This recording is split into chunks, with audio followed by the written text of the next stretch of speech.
What's up, my comic comrades? Today we're looking at yet another brand new series, this one featuring my second all-time favorite comic book character, Spider-Man. It's a new What If miniseries titled Spider-Man, Spider-Man's Shadow, and it shows us what would have happened if Peter Parker kept the symbiote and became Venom himself, which is an extremely awesome concept, so I'm excited to see what they do with it. We also want to give you guys a heads up that starting next Friday, July 2nd, we will kick off a week-long celebration of the MCU's highly anticipated return with a Black Widow finally hitting theaters on July 9th. So as we always do with major cinematic events like this, we will be bringing you guys several episodes focused on key characters appearing in the film, including the White Widow, Red Guardian, Taskmaster, and of course, Black Widow herself. Once again, those episodes will start on Friday, July 2nd, so you definitely want to make sure you're subscribed to the Variant channel and you have your notifications set so you don't miss any of the Marvel goodness. With that covered, let's take a look at the first two issues of Spider-Man, Spider-Man's Shadow and see what would have happened if Peter Parker became Venom.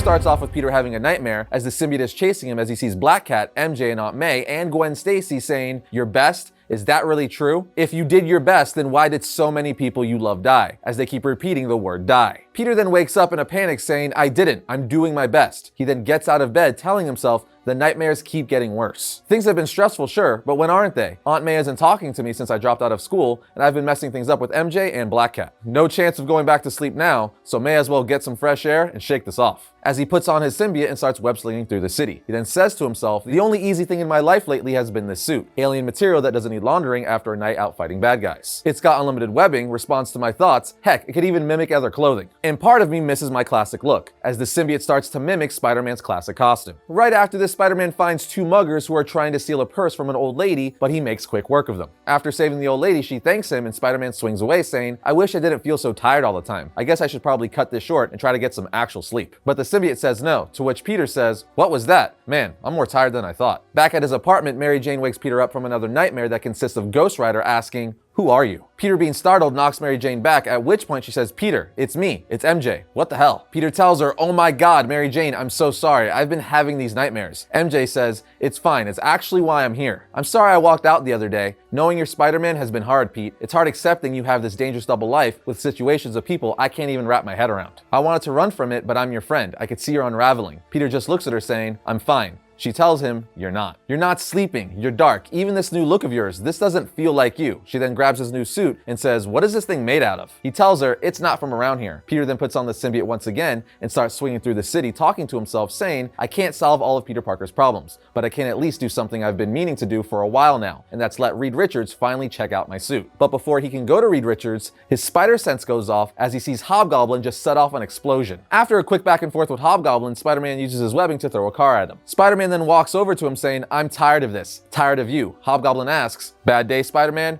He replies, a lot of them, frankly. The symbiote then tells Peter to kill Hobgoblin, to which he replies no. But this is done, ripping off his mask, revealing his identity to be Roderick Kingsley. Peter says, Kingsley? So you decided to go all in and be a supervillain? He replies, I just wanted power. But Spider-Man interrupts saying, you hurt people. Terrorize them for more power. The symbiote then tells Peter, scare him. So Peter says, you don't know power, Kingsley. I am power. If you go to prison, you'll just be back out in no time like all the rest. So spread the word, Hobgoblin. Spider-Man is playing for keeps now. A little bit after this, Peter then meets up with Black Cat on top of a rooftop for a little makeout session. Black Cat realizes that something is bothering him and he tells her, I was more aggressive to Hobgoblin than I usually am. I told him to spread the word that I'm not to be messed with. She says, sounds good to me. Maybe scaring them will keep them from coming back over and over. He replies, yeah, that's what I'm thinking too. It's just not what I normally do, you know? But what I normally do isn't working, at which point she puts her arms around him and they start having a good time, if you know what I mean. After Peter visits with Black Cat, he finally heads over to Reed Richards so he could run some tests on his suit. Once he does, Richards tells Spider-Man, your suit reacts to thought, but you're also reacting to the suit's thoughts. It appears to be bonding to you physically and mentally. It's not advanced material, it's more of a symbiote, a sentient being. Peter then says, wait, it's alive? I guess that makes sense. It makes me stronger, so I must help it somehow too. Reed then says, I suggest you remove it immediately so I can keep it here for further examination. Peter asks, is that really necessary? Reed replies, yes, we don't know the damage the symbiote could be doing to you. Peter says, this thing is alive. It has a right to make choices just as I do. He chooses to be with me, and I choose to be with it. We're helping each other. I could feel it. It shouldn't be kept in a prison here. Reed then tells Spider-Man, you don't know what it's doing. Peter then says, this isn't a science project for you to poke with a stick. It's a living thing. I wanted to know more about the suit, and now I do. Thanks, as he web slings away. Peter then heads to Aunt May's apartment and tells himself, I know Reed and Johnny were just trying to help, and I'm sure they're planning ways to save me right now. But I don't need a scientist, I need some rest, as he knocks on Aunt May's door and says, I'm sorry, I know it's late, but I was in the neighborhood. As we see Hobgoblin watching him from a nearby tree. Once inside, Peter and Aunt May sit down over tea, apologizing to one another for their recent differences, as Aunt May was mad at Peter for dropping out of school, as she thinks he has so much potential. But once they make up, Peter's spider sense goes off, and on the next panel, we see a huge explosion destroy the wall of the kitchen, with Hobgoblin flying through, ready to attack. Peter then just suits up and punches Goblin out of the kitchen and into the street. Hobgoblin then tells Spider-Man, you started this, unmasking me, threatening me. You ruined the game, Spider-Man. But Spider-Man just says, shut up, while kicking him through a light pole. Hobgoblin then says, hurts when it hits home, doesn't it? Spidey then just lifts Hobgoblin up by the shirt saying, hurts? You don't know hurt. But Spider-Man then realizes he left Aunt May inside of the apartment that's on fire. But by the time he realized this, it's too late. She's gone, as the fire sets off another explosion inside the apartment. The symbiote then tells Peter, I'm sorry, we're sorry. He did this. Peter then just looks at Hobgoblin, who's walking off, saying, he did this. As the symbiote costume starts changing to look more like Venom, Peter webs Hobgoblin up as he's walking away, badly hurt. Hobgoblin then tells him, you started it. Spider-Man replies, no, but I'll finish it, as he grabs Hobgoblin's head, snapping his neck, killing him, while saying to himself, no matter what I do, people get hurt, people die, but I could stop it now. I have the power.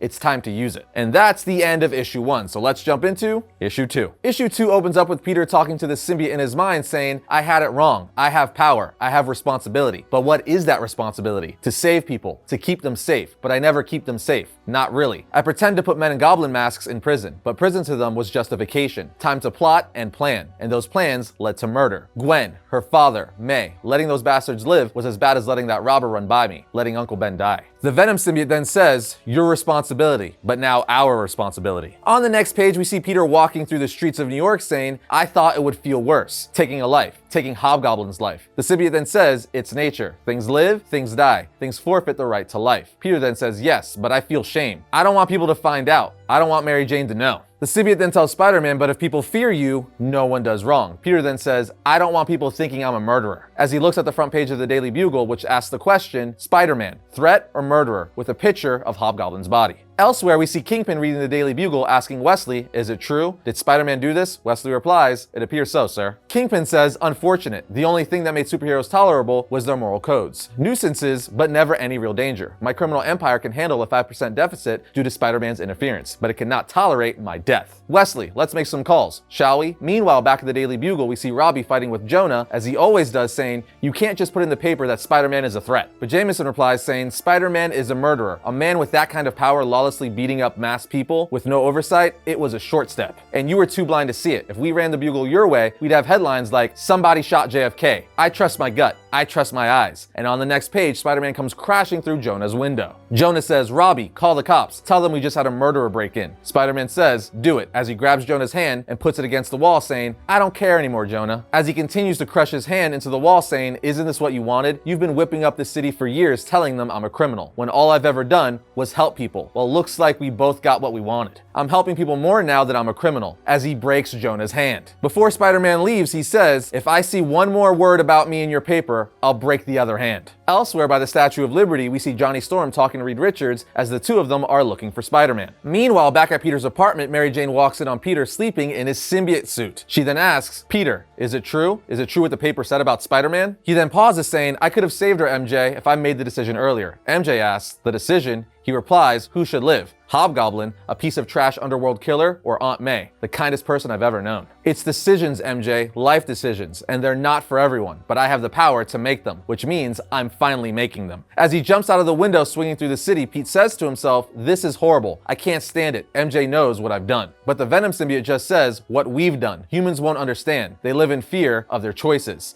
But Peter says, but I'm human. The symbiote tells him, no, more than human. We are much more than human. But as Spider-Man swings through the city, he's attacked by Shocker and Scorpion. But remember, Spider-Man is turning full Venom now and no longer has a no-kill rule. So he first kills Scorpion, shoving the Venom symbiote down his throat, and then makes his way over to Shocker, killing him as well. We are then brought back to Kingpin's place, where Spider-Man throws the bloody limbs of Shocker and Scorpion at Fisk's feet. Yeah, Spider-Man is going real hardcore in this. Kingpin then says, you know when you murdered Hobgoblin, I had my men research the woman who died in the fire? May Parker. We looked for someone close to her. Our best match was a man named Peter Parker, you. So we investigated, seeing if he had any other close family members, but there was no one. So incredibly sad. You have no one, Peter Parker. Anyone you ever loved is, but before he can finish the sentence, Spider-Man kills Kingpin. Then on the next few pages, we see Dr. Octopus rally Mysterio, Kraven, Electro, and Rhino to form the Sinister Six, as they were hired by Jonah. Jameson even says, I tried to warn everyone about him for years. He's a killer, and while I think all of you belong behind bars, Spider-Man is the most dangerous villain of you all. We need to stop him at whatever the cost, as he looks at his broken hand. Doc Ock then tells his men, you'll be arming the rest of the men when the new Sinister Six takes out Spider-Man. I want you all ready to take out the others. I don't trust any of them. Then one of his henchmen doesn't leave, so Octopus says, Terrence, is there anything else? Have I not made myself clear? But Terrence just says, crystal clear, sir, stabbing Octopus in the back. And on the last page, we see it's actually Eddie Brock saying, sorry, Doc, can't let you just kill Spider-Man when that's my job. And with that, the comic ends. I gotta say, I'm really enjoying this What If series. It's a fascinating concept to see Spider-Man become Venom